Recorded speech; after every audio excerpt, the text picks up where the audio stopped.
Brian, Wall Street analysts keep moving the recession odds back and forth. It was 20, then it was 40. Some people say it's 30. Where do you come down? Probably closer to 80%. The quarter over quarter numbers came in very light. I think a lot of people look at the year over year numbers, and it really kind of buried the 4.2% quarter over quarter drop we got. Now, Q1 is usually lower than Q4 because of the holiday shopping, but this 4.2% drop we had was a lot. And I think a lot of people don't realize some of the pullback in spending from the investors and government. So some of the government cuts were impactful. Okay, so can you talk a little bit more about what's going down in Washington? We got to get that big, beautiful bill done. Meanwhile, we keep hearing about tariffs, and then they're taking off tariffs and putting them back on. How do you factor this into the way you're managing money? So the government cuts, in the long run, it's a terrific goal. We've got to get the out of control spending down. So DOGE, maybe implemented, it was a little bit rough, but terrific idea. Long term, that's what we've got to do. We need more of that. And it is unfortunate that in the long run, the impact there is a decrease in spending. The government, every dollar the government spends is just as impactful as consumers. And so when that's cut, and it's got to be cut, it is impactful to GDP, unfortunately, and it will impact stock prices. Some of that's been baked in already, but we suspect there might be more to come. Okay, so that doesn't say much for U.S. stock prices going forward. What about international stocks? I know that they have their own deficit problems, but that said, people are looking very positively, constructively towards Europe so far in 2025. What are your thoughts? At Advyzon, we're slightly underweight Europe today. We're concerned that the terrific run we've had year to date may just be a one-time thing.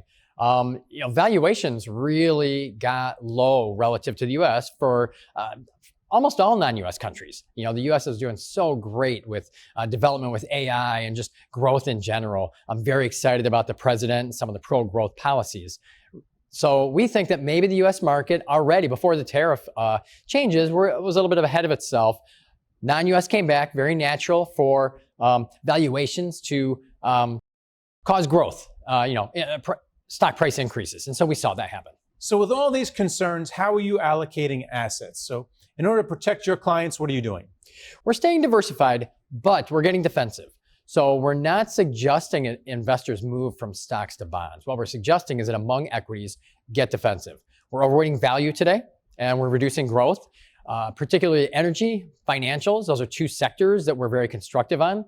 Energy prices are low relative to the 60 to 100 range that they've been bouncing between for decades. And so 60 is on the low side there. So a lot of opportunity for growth in energy profits. Financials, the yield curve has a positive slope. We suspect it might get more positive.